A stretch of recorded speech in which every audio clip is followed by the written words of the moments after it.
Good afternoon, everyone. I am Bella Din-Zar, and I am Vice Chairman of the National Transportation Safety Board. Our on-scene investigation of the Hawker 125-700A aircraft, which crashed into a 4-unit apartment building on November 10th, continues. Once again, I first wanted to extend our condolences on behalf of the entire NTSB to the families and loved ones of the victims of this tragic accident. Our thoughts are with you. Today is our first full day on scene, and I wanted to brief you on the activities of our investigative groups. Our investigators began work this morning at 7 a.m. First, I'd like to explain a little bit in detail about the NTSB's party process, which has been in place for more than 30 years.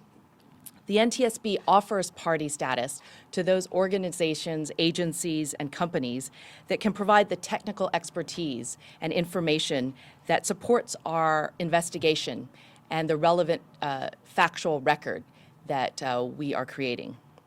Last night, we held an organizational meeting with the Federal Aviation Administration, the FAA, with Honeywell, and with Textron, all of whom have been designated as parties to the investigation.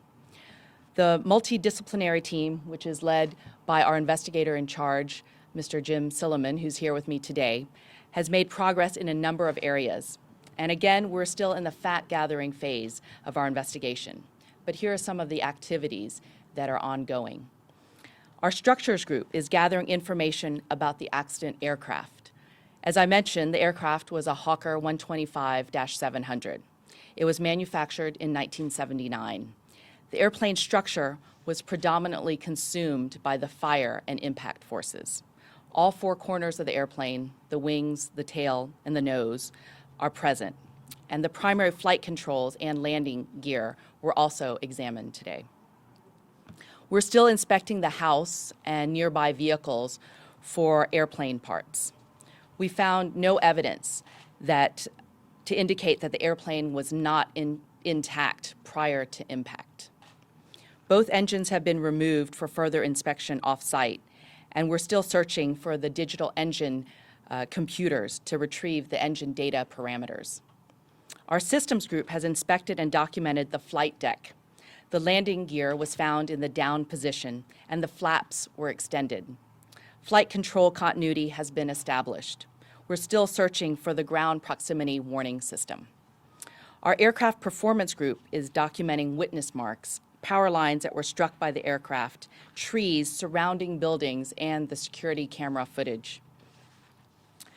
Yesterday, the cockpit voice recorder, the CVR, was shipped to NTSB headquarters in Washington, D.C., where a group convened last night to do an initial download of the recorder. The CVR was a Fairchild GA100 tape unit. The exterior of the CVR was damaged by fire. The CVR tape itself showed no evidence of damage and contained a 30-minute recording of poor quality. On the recording, the crew discussed the localizer approach procedures to runway 25 at Akron Fulton International. The crew also discussed weather conditions as being wind from 240 degrees at 8 knots, 1.5 miles visibility, and 600 feet overcast. The sounds of impact were recorded on the CVR.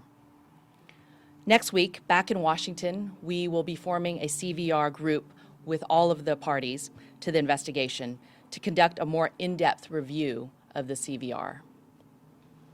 We're forming a maintenance group to review all the maintenance records for the aircraft, including whether any modifications were made on the aircraft. Our operations group has been collecting medical and flight records about the 2 members from the FAA and the air carrier. Both the pilot and the co-pilot held Air Transport Pilot, or ATP, certificates with the FAA. This is the highest level certification from the FAA that the FAA can issue. Both pilots also held current first-class medical certificates from the FAA. And both pilots were qualified in this aircraft. As of the time of their last medical certifications, the pilot had over 6,000 hours of flight time, and the co-pilot had 4,500 hours of flight time. Our air traffic control group has been examining air traffic and radar data. We know the accident aircraft was in contact with the Cleveland Air Traffic Control Center. The air traffic controllers gave the pilots a vector to put them on the correct flight path for a localized approach to runway 25. A localized path basically guides the aircraft laterally to the runway. The aircraft followed the vector, adjusted its altitude and airspeed, and intercepted the localized approach. Once the aircraft intercepted the approach, the air traffic controllers advised the aircraft to switch the radio to the frequency of the airport and had no further communication with the aircraft. We have also convened a weather group. We have meteorologists on staff at the NTSB headquarters in Washington, D.C. The reported weather at the time of the accident was winds at 250 degrees at 8 knots, 1.5 miles visibility, mist, overcast cloud ceiling at 500 feet above ground level, temperature 11 degrees Celsius, the dew point was 9 degrees Celsius, and the altimeter was 29.95. All of our teams have been working around the clock to gather information and other facts that will help with this investigation. We want to gather these facts to help us determine what caused this accident and to prevent further such accidents from happening. As to the schedule going forward, our investigation is ongoing. We are working closely with the parties to gather the principal evidence and the key measurements to expedite our on-scene activities. We expect to be on scene for about 2 more days, but we will be here for as long as it takes. Although we've made good progress today, I do want to emphasize that we're still quite early in the investigation phase. Again, our objective is not just to find out what happened, but why it happened, so we can prevent it from happening again. Let me reiterate, too, that we do not determine the probable cause of an accident while we are on scene. We also do not speculate about what may have caused an accident. And as a reminder, if the public has relevant information for this accident, we urge you to contact us by email at eyewitnessreport@ntsb.gov. That's spelled EYE, witness report @ntsb.gov. This will be our final on-scene briefing. However, the on-scene investigation here in Akron will continue here as well as in other locations. And we have a team in Washington, D.C. also providing assistance with this investigation. Additional media updates will be provided via press release from our headquarters in Washington. And you can reach our Office of Public Affairs at 202-314-6100. Or you can reach Terry Williams by email at terry.williams@ntsb.gov. Now, I'd be happy to take some questions. Please raise your hand, and I will call on you so you can identify yourself. Yes? You mentioned the voice recorder recorded in the impact. Did it record the pilot saying anything? We have 30 minutes of the question is, was there any other information on the CVR in addition to the impact where the pilot saying anything? There's 30 minutes of conversation information on that CVR. That's what we'll be looking at more carefully next week. There was conversation about the weather, about landing. Well, right before, did they say anything? Did they seem concerned right before, any second before the impact? So we will be looking at that very carefully. So we have all the parties. When we look at a CVR, we have all the parties in place. And as we said, the quality is quite poor. So we want to look at all the aspects. We have a lot of experience looking at CVRs. We can tell a lot from the sounds in addition to the conversation of the pilot. There's also a flight recorder. Sorry. Plane wreckage, has anything been taken out yet? So the question is about the plane wreckage and whether anything has been taken out. Yes, we have removed both of the turbine engines. We have moved that to a location. It will be examined at Honeywell under the guidance of our investigator in charge. We will be removing other parts as we see fit. Part of it is we are in the process of looking at things such as the DEEC, the data engine computer. Yes. There's also a flight recorder. Has that been taken yet? The question is the flight recorder. So we have the CVR. We expect that we will be looking for the data engine recorder. Do we also expect for any other types of recorders? I'll let. Just the ground proximity warning system. There is no flight data recorder on this aircraft. So we will be looking for the ground proximity warning system as well. But on this aircraft, there was no other recorders. Yes. I'm Denise Zarella with Cleveland 19, it's a CBS affiliate in Cleveland. When you look at there's probably some kind of report as far as what might have been fixed recently on this plane. Does it look like there were any concerns as far as the mechanics of this particular plane?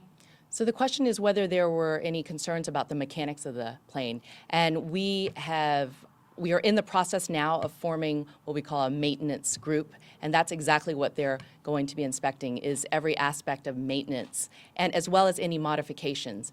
And as part of that, when an airplane has modifications made to it, it must be reported to the FAA, and so that should be on record as well. So we'll be able to look at all of those records, and that's part of our investigation. So you haven't looked at that just yet? No, we are in the process of looking at that. Yes. How's the weather out there today? I know certainly it's been windy, it's been wet. How does that impact your investigation dealing with those types of conditions?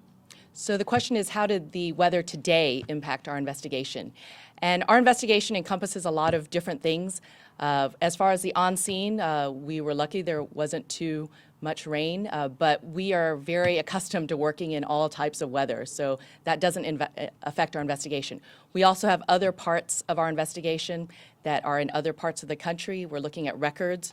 We're looking at the weather on the day of. So there are a lot of other activities. It's a very complete process in addition to the on-scene, but we're used to working in bad weather. Yes. You mentioned that you still have a couple more days' work to do on scene. What still needs to be done? The question is what still needs to be done on scene. And we are in the process of looking for these additional elements of the aircraft that might give us more information about the engine, this data from the engine computer called a DEEC, or we're hoping we can also find the ground proximity warning system, the GPWS. So there are still items that we are looking through on site to attempt to find. So that's what we'll be doing over the next day or two. Is there anything else we will be looking for? Yes. Did you shoot any video today that you'll be releasing publicly? So the question is, will we be releasing any more video? I believe there is some more footage that will be released possibly on our website. So we'll let you know. Yes. Early on, the State Highway Patrol had mentioned that the fuselage of the plane was pretty much intact. Well, from the video you showed us yesterday, it looked like everything was in small pieces. Was there a part that we didn't see? Was the fuselage pretty much still intact, or can you describe how it was? Let me let Mr. Silliman talk about that a little bit, since was most recently there. The aircraft was all the, like we said, four corners of the aircraft made it to the accident site. So the aircraft was intact when it did impact the ground. However, when the impact occurred, it impacted into the brick building, and the tail was damaged, the wings were damaged and separated from the fuselage, but all of it was at the accident site. And so they were able to examine the wings and the tail and the fuselage. The fuselage was basically on a hill and had extensive burning and was consumed, much of it was consumed by fire, but we were still able to do a lot of investigative work and determining for the systems and for the structures of the aircraft. So the fuselage itself didn't break into tiny pieces? No. One more question. Just to Yes. clarify, on that flight data recorder, are you reluctant to say, or was there any indication that this crew or anyone on that plane knew that they were in trouble? So the question is about the CVR, the cockpit voice recorder, and whether there was any indication of any distress. That is, we look at the CVR very carefully, and we also are very careful about the information that comes out of it. So we want to look at that very closely before we release any information, just so that we can give the most accurate information possible. We do very detailed looks at this type of data that we get. So, thank you very much. Have a good night.